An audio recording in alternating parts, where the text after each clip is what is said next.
Hi everyone, this is my informational speech and I have my audience here.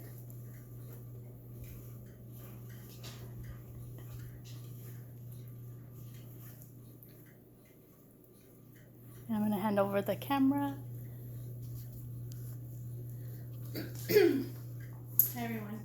By October of 2020, everyone 18 years or older who is traveling domestically or is planning on visiting any federal buildings or also any power plants must have a real ID. One of the proper IDs that you may have is a U.S. passport. The U.S. passport is not only good for these things, but also to travel domestically. I currently work for an acceptance agency who I am trained for accepting passport applications. And right now I'm going to explain to you on how to apply for a passport, as well as how to, you'll have good resources at the end of my speech in case you have any further questions. As I mentioned, I am a certified passport agent, and I'm trained to help customers look over through their applications, as well as verify their documents, submit them to the U.S. Department of State, and so that way customers will have an acceptable outcome. As this new law goes into effect, we will be required to have the proper real ID identification. And the U.S. passport is an acceptable identification to ensure a safe and pleasant travel. What does a real ID mean? The Real ID came about because of the Real ID Act law, and this came actually. First, I'm going to explain to you what the Real ID means. Next, I will give you the history as well as the importance of a passport. And then finally, I will give you all of these steps that you need in order for you to apply for a U.S. passport and resources that you may need at the end of my speech. And since this new law is coming into effect, we need to know why this law came about. And so this was caused because of the acts of 9/11. And the Real ID Act was recommended by the National Commission of Terrorist Attacks on the U.S. You might ask yourself, when did this law come to pass? E. Brown from Immigration Laws and Policies since 1980 stated, the Real ID law was signed in May of 2005 by President Bush. In Arizona, these changes are already taking place, and throughout the country, many other states are also getting involved. By October 2020, of course, everyone needs to make sure that they're implementing this law and they're making those changes by then. You might ask yourself, are children affected by this new law? The Department of Homeland Security's website states under frequently asked questions, no. TSA does not require children under the age of 18 to provide identification within the U.S. The companion will need to have an acceptable identification. This new law is going to affect us somehow. It's beneficial for you to also know the history and the importance of a passport. And so the passport has heard of being used since the 15th century in many countries in Europe. The Department of State began issuing passports in 1856. And D.J. Timothy from the Sage International Encyclopedia of Travel and Tourism stated, until the 20th century, most passports were single sheets of paper containing detailed descriptions of the traveler. So in the 20th century, that's when things changed and they became a booklet. And of course, they added also a photo, so it made it easier to identify the individual.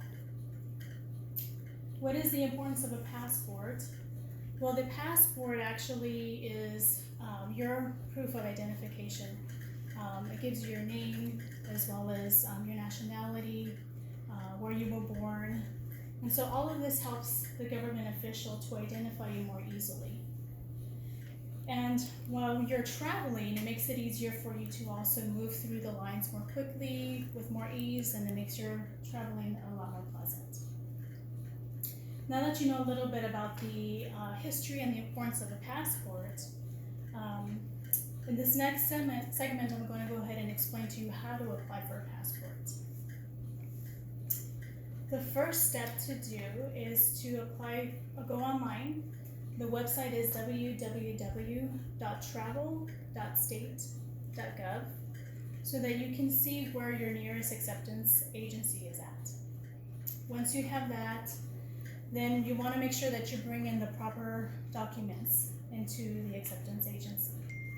And so what you will need to take in is your original or certified birth certificate or your naturalized certificate. You'll also need to have your proper ID, which would be a state-issued driver's license or identification. You'll need a passport photo and then the proper payment as well. The differences between the passport that you can apply for is one, would be the passport book. This one here is to travel to all countries by air, land, and sea. And the cost of this is $110 for individuals 16 and older. And the other option is the passport card, which is the size of a driver's license, and you can carry it in your wallet. And this is to travel through land and sea only to Canada, Mexico, the Caribbean, and Bermuda. But both of these can be used as your real ID for you to travel domestically. The cost of this one is $30 for 16 and older.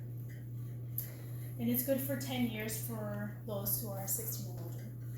For children 15 and younger, we do require both parents to be present as well as the child when you apply for your passport. And just if one parent for some reason isn't able to come in, we do have documents as well that you can take with you to get notarized.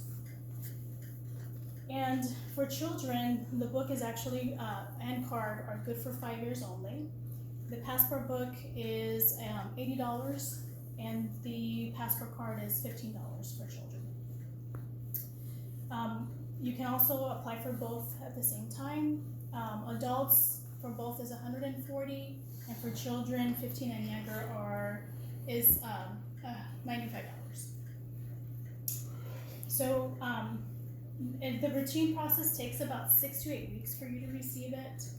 If you do want to expedite it, you can expedite it, but you do pay $60 extra per applicant as well, and you get it within 2 to 3 weeks.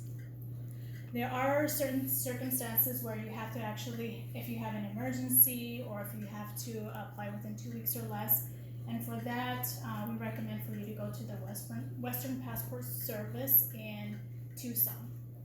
And there they would be able to process it to you quickly within a week or less.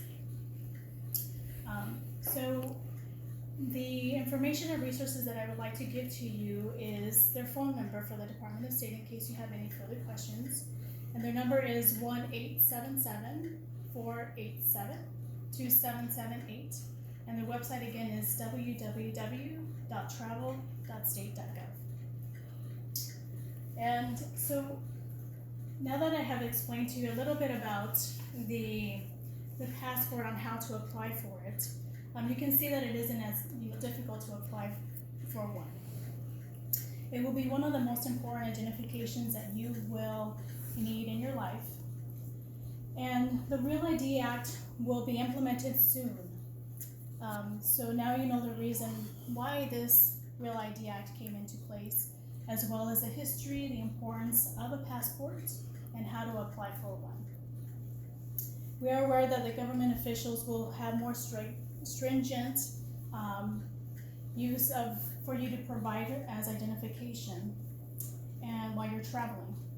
Hopefully this information will help you, and so it's crucial for you to start acting now so that when you are traveling you have the proper ID and you won't be left in the dark.